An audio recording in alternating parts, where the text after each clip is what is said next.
first thought, submit spirit to form matter. Our celestial humanity arrives, awake in a dream, an inception of our reality. So we live, we love, and then there is music. So we dance, we sing, we praise, we reflect.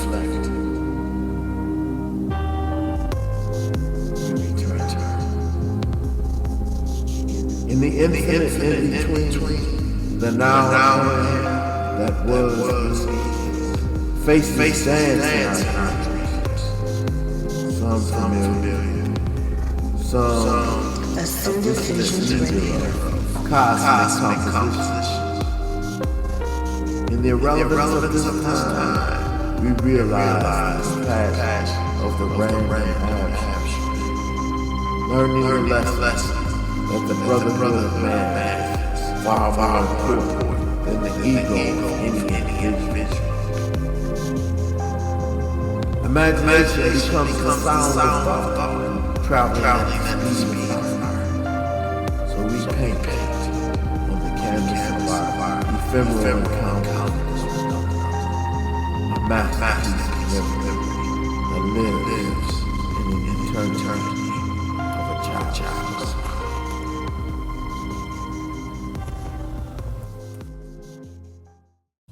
Ascended Visions Radio.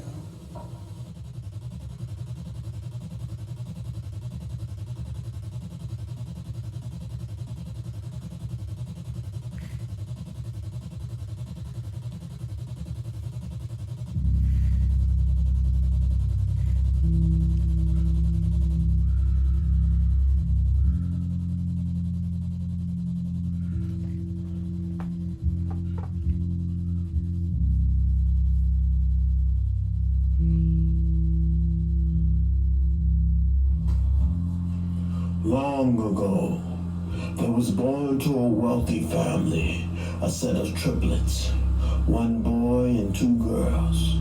They were very special. During a conflict and transition of power in the land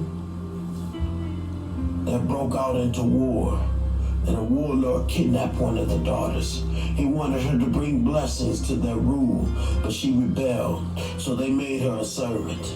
Unbeknownst to the powerful warlord, he was a lost brother of the wealthy family, and he had a son who became a playmate of the kidnapped daughter. The family had escaped to another land, and they carried on thinking their daughter was killed. But the daughter that was saved kept having visions of water in all its forms, with fire forming a steam cloud that turned into a talking mountain and ancient tongues of wind. They didn't know that they were God-born, but their mother did, and she kept it a secret. News got back to the father that his daughter was alive, so he commissions a mercenary group to go and save her. His wife insisted that she go with him and the children.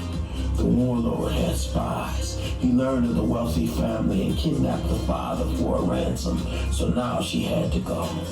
She hired a particularly strange leader of a mercenary group, who unbeknownst to her was a special shaman who knew this prophecy.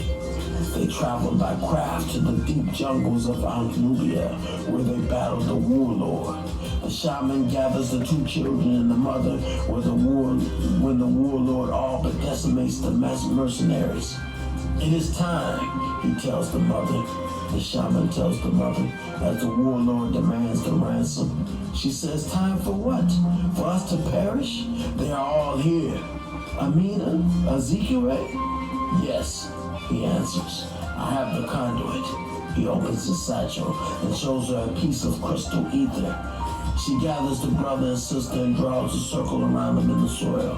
Mother, what is happening? What are we doing? Are we going to find Father and Amina? Sit still. Sit still. The shaman takes the stone and affixes it leather-bound to a branch he recently chopped down from one of the trees. He touches their foreheads with the scepter. They begin to trance. Light the circle, he yells. and tells the mother. She lights a match and drops it on the ring of the circle. Flames go around the circle and the boy comes through the fire, empowered with the gift to wield fire. The shaman gives him a drink of water from his wineskin. He spits the water into the fire and the circle turns into a pillar of water, and the girl comes forth through the pillar with the power to wield the force of water. You have the ransom? The warlord yells to them.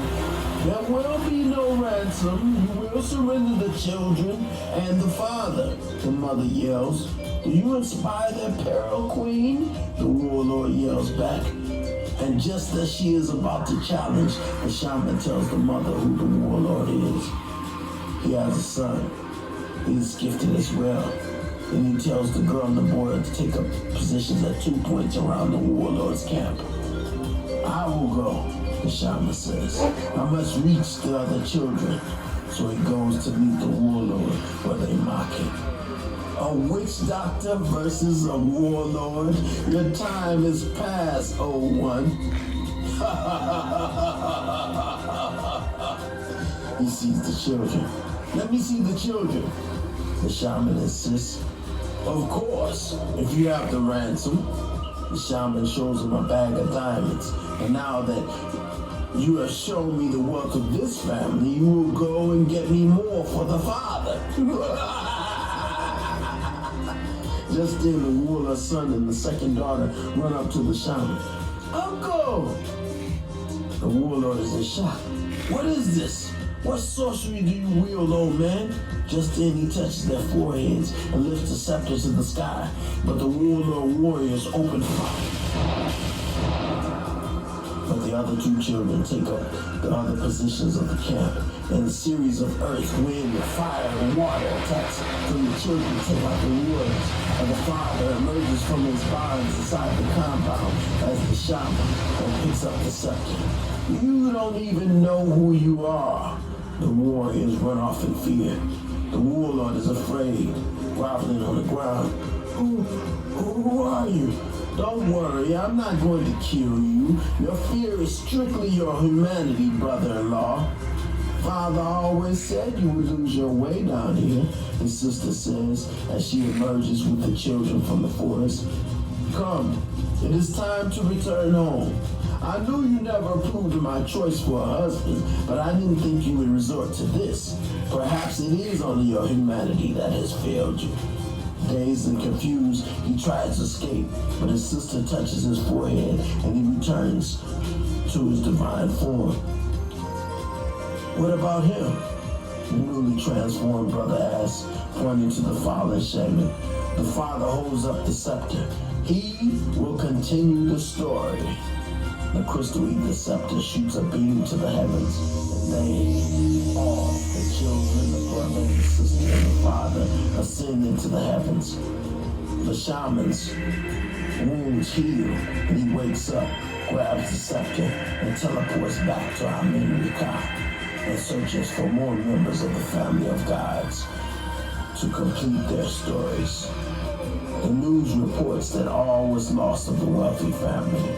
As it was told, they sacrificed themselves for the peace of the region to defeat the warlord.